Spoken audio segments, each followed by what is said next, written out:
सभे मगहिया भाई बहन के भूलेटन काका के राम राम। आथिन मगहिया खबर में सुनती देश दुनिया की खबर। उत्तर प्रदेश में छठा चरण के चुनाव आज हो रहा है। 10 जिला के 57 विधानसभा सीट पर डालल जाए वोट, जेकरा में मुख्यमंत्री योगी के भी विधानसभा क्षेत्र शामिल है।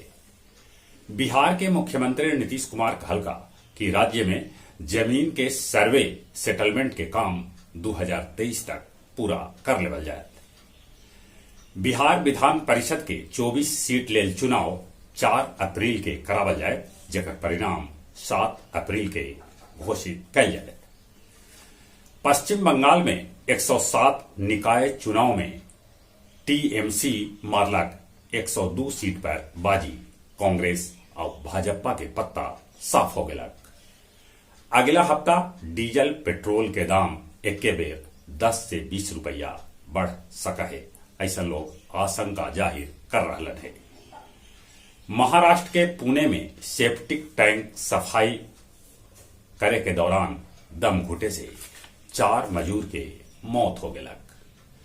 यूक्रेन के राजधानी कीव और खार्किव पर रूस कैलक भारी बमबारी। खेरसन पर रूसी सेना कैलन कब्जा।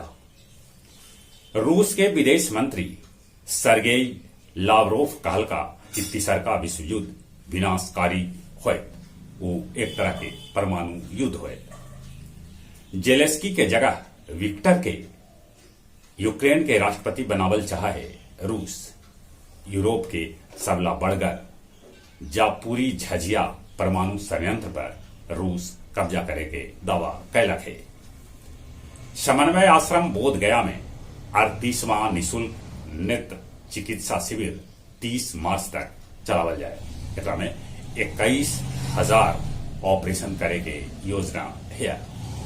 टेकारी में कैल गेल मगही भाषा में लिखल उद्भव और विकास किताब के विमोचन। यूक्रेन में अभियो फंसल हत गया जिला के 47 गो छात्र। और अब कुछ खेल के समाचार। महिला वनडे विश्व कप कल से न्यूजीलैंड में। सबला बेसी 6 बेर ऑस्ट्रेलियाई महिला टीम विश्व कप जीतल है, तो 4 बेर इंग्लैंड और 1 बेर न्यूजीलैंड भी महिला विश्व कप जीतलक है। भारत अबले एको बार विजेता तो न बनल है, बाकी 2 बेर उप विजेता रहल है। आईपीएल के टीम 5 गो अलगे अलगे मैदान में 14-15 मार्च से करतन प्रैक्टिस। रूस और बेलारूस के निशानेबाज पर लगावल गेल प्रतिबंध।